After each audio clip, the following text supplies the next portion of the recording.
Assalamualaikum warahmatullahi wabarakatuh.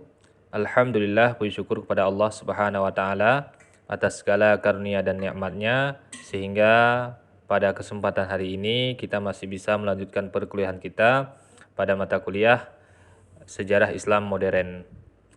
Minggu yang lalu kita sudah membahas tentang sejarah Islam periode klasik. Pada kesempatan hari ini kita akan membahas tentang sejarah Islam periode pertengahan. Ya, sebagaimana di pertemuan yang pertama sudah kita katakan, periodisasi sejarah Islam itu kita bagi kepada 3 periode. Pertama periode klasik, yang kedua periode pertengahan, dan yang ketiga adalah periode modern. Baik, sejarah Islam periode pertengahan, ini titik awal periode pertengahan dimulai pada tahun 1258. Nah, ini merujuk pada peristiwa serangan tentara Mongol yang berhasil menguasai Baghdad, ya, yaitu ibu kota Abbasiyah pada waktu itu. Ya, Baghdad merupakan ibu kota dinasti Abbasiyah. Runtuhnya dinasti Abbasiyah yang menjadi simbol kesatuan politik umat Islam ini jelas merupakan pukulan yang sangat keras yang mengubah sejarah Islam, artinya yang mengubah arah sejarah Islam dalam semua aspeknya.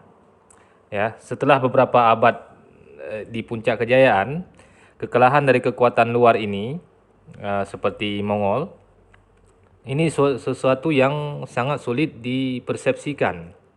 Ya, kita lihat beberapa perkembangan mendasar yang menandai periode pertengahan sejarah Islam. Ya, kita lihat perkembangan keagamaan pada periode pertengahan. Pada periode ini, Islam tentunya terus tumbuh ya pada tataran kuantitatif, namun perkembangan kualitatifnya relatif melambat, bahkan mandek. Jumlah umat Islam sedunia jelas terus bertambah ya melalui proses islamisasi wilayah-wilayah yang lebih luas. Contohnya yang paling dekat adalah negara kita Indonesia. Meskipun secara sporadis Indonesia Islamnya telah datang jauh sebelumnya. Artinya meskipun secara sporadis Islam telah mencapai Indonesia jauh sebelum periode ini, namun proses islamisasi secara lebih cepat dan masif itu barulah terjadi sejak abad ke-13. Hal ini didukung terutama oleh tumbuhnya kerajaan-kerajaan Islam seperti Kerajaan Samudra Pasai dan setelahnya adalah Kerajaan Aceh Darussalam. Ya, hal ini lebih kurang sama terjadi dengan anak benua India, yang mana islamisasi wilayah ini mengalami akselerasi di bawah dinasti Delhi, yang kemudian dilanjutkan oleh dinasti Mughal, yang faktanya kedua wilayah ini, Indonesia dan anak benua India, menjadi rumah hunian komunitas umat Islam terbesar di muka bumi.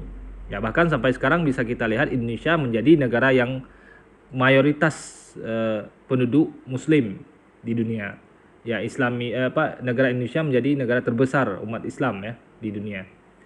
Dari sudut perkembangan tafsir atau dari sudut perkembangan penafsiran keagamaan atau penafsiran ajaran, ya, tampak kita lihat bahwasanya pemikir-pemikir atau pendiri-pendiri aliran itu banyak lahir di zaman klasik, ya, di zaman sebelum periode pertengahan. Ya, kenapa? Karena di zaman pertengahan ini orang sedikit sekali lahir pemikir-pemikir hebat, sebagaimana yang terjadi di zaman Abbasiyah atau zaman sebelum Abbasiyah. Jadi di era pertengahan ini atau di periode pertengahan ini tidak banyak melahirkan pemikir-pemikir hebat, karena kebanyakan pemuka agama atau ulama-ulama yang lahir setelah periode klasik itu hanya mengikuti pemikiran-pemikiran yang sudah ada di zaman klasik, ya, yang sudah ada di zaman sebelum periode pertengahan. Makanya tidak kita temukan pendiri madhab, contohnya pendiri madhab di zaman pertengahan ini atau di periode pertengahan ini. Mereka banyak lahir adalah sebelum era atau sebelum periode pertengahan. Kenapa? Karena semangat ijtihad atau semangat untuk memahami secara langsung teks Al-Quran dan hadis ini melemah pada era pertengahan ini atau pada periode pertengahan ini. Yang banyak adalah mengikuti apa yang sudah ada, mengikuti apa yang sudah didirikan oleh ulama-ulama atau pemikir-pemikir sebelum era pertengahan atau sebelum periode pertengahan. Nah, ini bisa kita lihat dari karya-karya atau kita baca dari buku-buku yang lahir setelah era klasik atau setelah periode klasik. Kebanyakan adalah hanya mengikuti apa yang sudah didirikan oleh orang-orang atau oleh pemuka-pemuka ketika zaman klasik, ya. Karena kenapa? Karena pada waktu itu ijtihad ini menjadi sesuatu yang ditabukan, ya. Ditabukan kenapa? Karena dianggap bahwasanya tidak ada lagi yang mampu berijtihad ataupun tidak ada lagi yang mampu memenuhi syarat untuk berijtihad atau untuk memahami sebuah teks, baik itu teks dari Al-Quran maupun hadis Nabi Sallallahu Alaihi Wasallam. Yang ada adalah hanya menjelaskan apa yang sudah ditulis atau apa yang sudah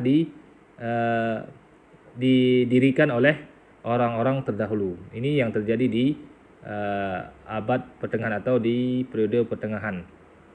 Ya. Kita lihat dari perkembangan sosial politik, ya. Tadi perkembangan keagamaan, sekarang perkembangan sosial politik. Ya. Jadi runtuhnya dinasti Abbasiyah ini menandai akhir masa klasik, ya. Islam tidak serta-merta berarti berakhir dari kekuasaan umat Islam di bidang sosial politik. Hanya saja umat Islam kehilangan satu elemen yang sangat penting, yaitu ketika runtuhnya dinasti Abbasiyah. Apa elemen yang sangat penting itu? Yaitu kesatuan politik yang tadinya berada di tangan dinasti Abbasiyah dan berpusat di Baghdad. Dengan tiadanya kekuasaan pemersatu ini, masing-masing kekuasaan politik di wilayah tertentu kemudian mengambil inisiatif dan menentukan nasibnya masing-masing. Ya, setelah pertengahan abad ke-13, dunia Islam menjadi hamparan yang luas, ya, bertabur kerajaan-kerajaan besar dan kecil yang tidak terkoordinir satu sama lain. Ya, kalau dulu di masa klasik itu Abbasiyah yang memegang satu tampuk kekuasaan, yang mana kerajaan-kerajaan lain mengikuti atau tunduk kepada dinasti Abbasiyah. Namun di periode pertengahan ini lahir kerajaan-kerajaan kecil yang satu sama lain itu tidak mengakui, dalam artian tidak ada istilahnya pengakuan terhadap kerajaan lain sebagai pimpinan tertinggi misalkan, ya. Jadi dalam kenyataannya akan sangat mudah untuk menemukan kasus perselisihan sengit antar kerajaan Islam, antar dua kerajaan Islam atau antar sesama kerajaan Islam. Karena tidak ada lagi pemersatu seperti yang terjadi di zaman klasik atau di periode klasik. Di wilayah atau di hamparan wilayah yang tadinya bersatu di bawah Abbasiyah maupun di luarnya, muncul berbagai kerajaan yang menunjukkan supremasinya masing-masing, ya. Di antara yang paling besar dan penting dapat disebutkan yaitu dinasti Timuriyah di Asia Tengah. Kemudian ada dinasti Safawiyah di Persia. Kemudian ada dinasti Mariniyah, ya, yang kemudian dilanjutkan oleh dinasti Wasatiyah di Al-Maghrib, di Maghrib, Afrika. Kemudian ada dinasti Delhi yang kemudian dilanjutkan oleh dinasti Mughal di India. Kemudian juga ada kerajaan Aceh Darussalam, ya, termasuk kerajaan besar yaitu kerajaan Aceh Darussalam pada waktu itu, dan dinasti Turki Utsmani di Anatolia.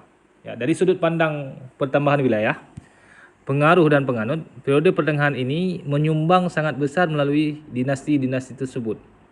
Seperti yang tadi kita bahas, pada masa inilah wilayah anak benua India dan Nusantara mengalami islamisasi besar-besaran, ya. Pada masa ini wilayah anak benua India dan Nusantara, Indonesia atau wilayah Asia ini, Asia Tenggara ini mengalami islamisasi besar-besaran dan kemudian menjadi rumah bagi kelompok muslim terbesar hingga sekarang, hingga hari ini.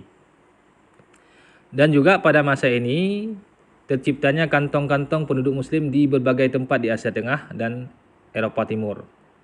Ya, kita lihat dinasti Turki Utsmani yang jelas merupakan kekuasaan politik Islam yang paling besar pada waktu itu. Ya, selepas masa klasik, Turki Utsmani lah kekuatan politik yang paling besar, ya. Ya, pada puncak kejayaannya, dinasti ini menguasai wilayah-wilayah yang sangat luas, mencakup sebagian wilayah Abbasiyah, ditambah dengan wilayah yang sangat luas di Asia Tengah dan Eropa Timur. Karena dalam kapasitas Turki atau dalam kapasitas tersebut Turki Utsmani dipersepsi sebagai penyambung tradisi politik khilafah yang sempat terputus pasca jatuhnya Abbasiyah di Baghdad. Ya, tampaknya unsur pembeda yang paling menentukan dalam tragedi akhir Turki Utsmani adalah pengabaian mereka yang berkepanjangan terhadap pengembangan sains dan teknologi.